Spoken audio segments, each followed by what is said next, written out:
Today I'm making some 4th of July decorations using scrap 4x4s, spray paint, some house paint I had laying around.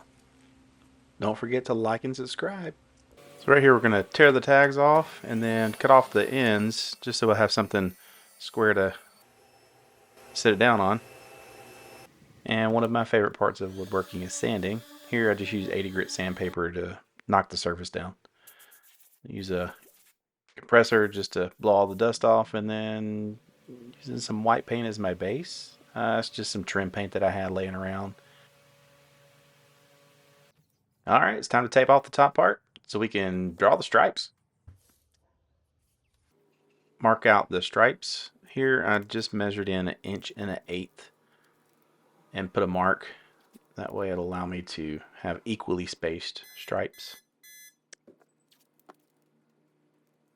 Because I didn't want to buy any paint, I had some red spray paint laying around. And I will say, having that spray paint holder, it really does make a difference. It makes spraying a little bit easier. I was going to say it keeps the spray paint off your hand, but that's definitely not the case.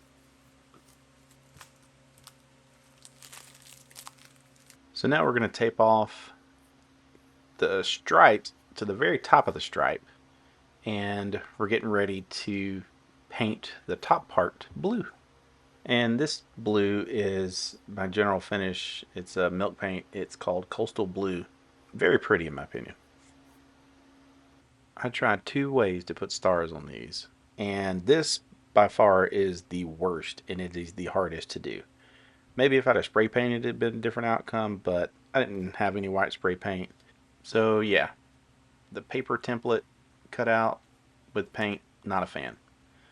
So instead, what I found a little easier to do was to take this little stencil that's plastic and rub a little bit of paint on the side and then try to paint it in. It turned out a little bit better, but it still has its issues. It's not as crisp as I'd like it to be. So chat, tell me, how many shirts did I go through in this video? Like, subscribe, and leave your comments below.